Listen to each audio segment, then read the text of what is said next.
kulatay waxaan oo wanaagsan ku soo dhawaada warbixinteena saaka waxaan ku eegi doonaa kooxda Al-Shabaab oo weerar qaraxyo ku bilowday ku qaaday fariisimo ay ciidanka Jubbaland ku lahaayeen deegaanka ku dhaca oo hoostaga degmada Badhaadhe ee gobolka Shabeellaha Hoose.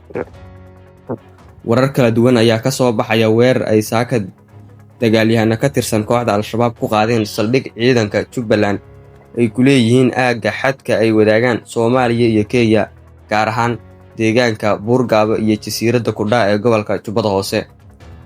Saldhigyada oo ay deganayeen daraawiishta Jubbaland ayaa waxaa aroornimadii hore ee saaka weerar ku ekeeyay kooxda Al-Shabaab, kadibna waxaa xigay dagaal toos ah oo ilaa haatan ka socda halkaas, kaas oo labada dhinacba ay isku adeegsadeen hubka noocyadiisa kala duwan. Dagaalka oo ah mid xooggan ayaa lagu warramayaa inuu ka dhashay khasaaro badan oo isugu jira dhimasho iyo dhaawac, walow aan ilaa haatan si rasmi ah loo xaqiijin karin. Al-Shabaab oo qoraal ku baahisay barahooda bulshada ayaa sheegay in ay la wareegeen deegaanada Buurgaabo iyo jasiiradda ku dhaca, isla markaana khasaaro culus ay gaarsiiyeen ciidankii ku sugnaa halkaas. Waa sida ay hadalka u dhigeen.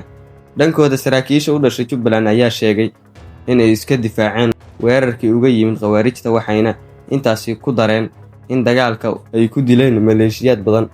Ma jiraan ilo madax bannaan oo xaqiijin kara sheekada labada dhinac, waxaana weli xaaladi ka taagan tahay deegaanka Buurgaabo oo ay tahay mid aad u kacsan, waxaana ka socda dagaalka iyadoo ay gurmadyo helayaan labada dhinacba.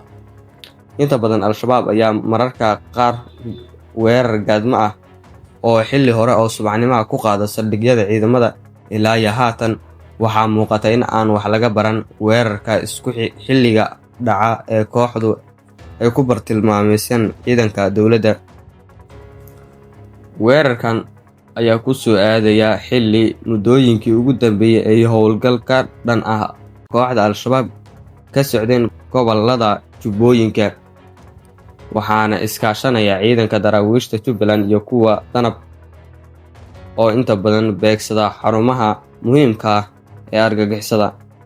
Wixii faahfaahin ka soo kordha halkan ayaan kula wadaagi doonaa. Waxaana shaakile nagu soo bir oo subscribe iyo follow inta badan ku mahadsanid daawashadaada.